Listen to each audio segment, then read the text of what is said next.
Dieu qui nous aime par l'Évangile, nous comprenons que personne n'est exclu de ton amour et que ton Esprit Saint ne nous laisse jamais seuls. Il nous donne d'être en communion avec toi. Alors humblement, nous te disons, toi le Christ, tu vois qui je suis. J'ai besoin de ne rien te cacher de mon cœur. Tu m'accueilles avec mes peines et mes inquiétudes. Tu comprends tout de moi, Jésus, fils de Marie. À chacun tu offres le message de joie et d'espérance des temps qui nous sont donnés. Si démunis soyons-nous, donne-nous de mettre la paix là où il y a des oppositions et de rendre perceptible par notre vie un reflet de la compassion de Dieu. Oui, donne-nous d'aimer et de le dire par notre vie. Amen.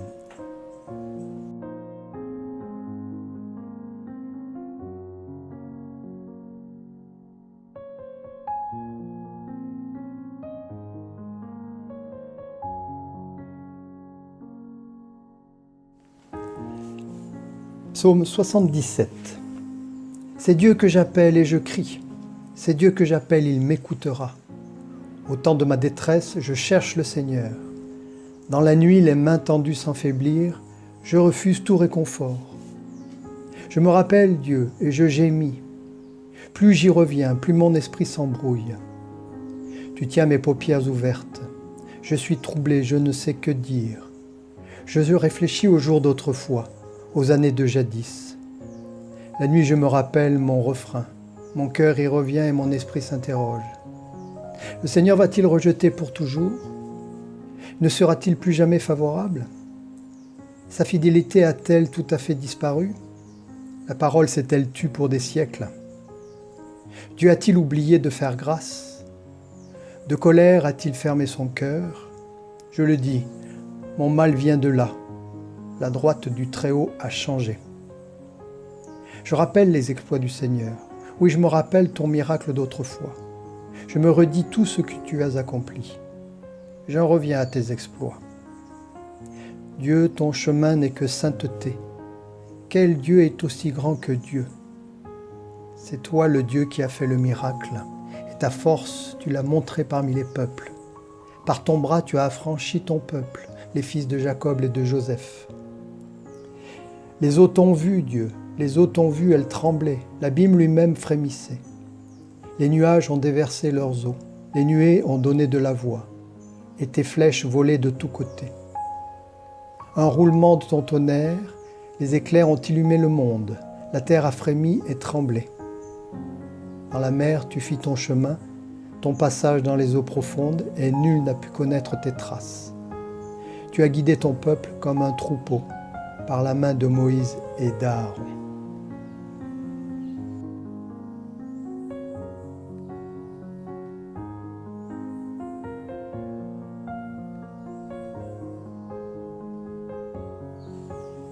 Psaume 98. Chantez au Seigneur un chant nouveau, car il fait des merveilles. Sa droite, son bras très saint l'ont rendu vainqueur. Le Seigneur a fait connaître sa victoire. Aux yeux des nations, il a révélé sa justice. Il s'est rappelé sa fidélité, sa loyauté, en faveur de la maison d'Israël, jusqu'au bout de la terre, et on a vu la victoire de notre Dieu. Acclamez le Seigneur, terre entière, faites éclater vos chants de joie et vos musiques, jouez pour le Seigneur sur la lyre et au son des instruments, avec les trompettes, au son du cor, acclamez le roi, le Seigneur. Que gronde la mer et ses richesses, le monde et ses habitants, que les fleuves battent des mains, qu'avec eux les montagnes crient de joie devant le Seigneur, car il vient pour gouverner la terre. Il gouvernera le monde avec justice et les peuples avec droiture.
Nous lisons au premier livre des Rois, au chapitre 5, les versets 1 à 14.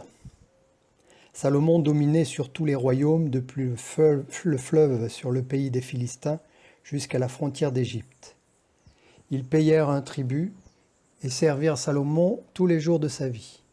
Les vivres de Salomon étaient par jour 30 corps de semoule, 60 de farine, 10 bœufs gras, 20 bœufs de pâturage, 100 moutons. De plus des cerfs, des gazelles, des chevreuils et des oies grasses. Car il commandait sur toute la Transeuphrataine, depuis Tifsa jusqu'à Gaza, sur tous les rois de la Transeuphrataine. Il vivait en paix avec tous les pays qui l'environnaient. Juda et Israël demeurèrent en sécurité, chacun sous sa vigne et sous son figuier, de Dan jusqu'à Beersheba, durant toute la vie de Salomon. Et Salomon avait 40 000 stalles pour les chevaux de ses chars et 12 000 cavaliers. Chacun son mois, les préfets ci-dessus ravitaillaient le roi Salomon, et tous ceux qui s'approchaient de la table du roi Salomon, ils ne le laissaient manquer de rien. Quant à l'orge et au fourrage pour les chevaux et les attelages, il les apportait à l'endroit où séjournait le roi, chacun selon sa consigne. Dieu donna à Salomon sagesse et intelligence à profusion, ainsi qu'ouverture d'esprit, autant qu'il y a de sable au bord de la mer. La sagesse de Salomon surpassa la sagesse de tous les fils de l'Orient et toute la sagesse de l'Égypte. Il fut le plus sage des hommes, plus sage qu'Étan l'Ezraïte et que Éman, Calcol et Darda, les fils de Mahol. Son nom était connu de toutes les nations alentour. Il prononça 3000 proverbes, et ses chants sont au nombre de 1005. Il parla des arbres, aussi bien du cèdre du Liban que de l'hysope, qui poussent sur le mur. Il parla des quadrupèdes, des oiseaux, des reptiles et des poissons, de tous les peuples de la part de tous les rois de la terre qui avaient entendu parler de la sagesse du roi Salomon. Tous des gens vinrent pour entendre sa sagesse. Je retire de ce passage cette sagesse de Salomon qui nous a donné les proverbes. C'est une ligne de conduite pour notre vie. Ce qu'il a pensé, ce qu'il a écrit. C'est une lumière pour nous. C'est une façon de garder le chemin, de garder le cap, à l'écoute de cette sagesse. Et je le rends grâce pour ce qu'il nous donne.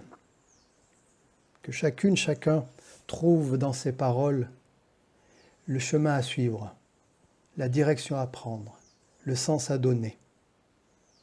C'est de ce sens-là que l'Écriture devient parole.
Nous prions. Notre Dieu, les divisions sont profondes entre nous. Il y a les divisions de classe, les distances qui se justifient. Il y a les divisions de sensibilité et les souffrances qui s'amoncellent. Il y a les divisions d'église et les séparations qui les manifestent. Il y a les divisions de famille et les barrières qui s'installent. Il y a les divisions d'opinion et les colères qui s'affrontent. Il y a les divisions de puissance et l'inégalité qui se perpétue. Il y a les divisions de souvenirs et les ornières qui se creusent. Il y a les divisions de réaction et les jugements qui s'instaurent. Il y a les divisions d'accusation et les étiquettes qui se répètent. Ô Dieu, nous ne pouvons pas faire comme si ces divisions ne nous labouraient pas le cœur en silence. Nous ne pouvons pas faire comme si ces divisions ne nous enflammaient pas le corps en souffrance. Nous souhaiterions les tenir à distance, et les voici qui affluent aux heures de l'attaque et de la contre-attaque.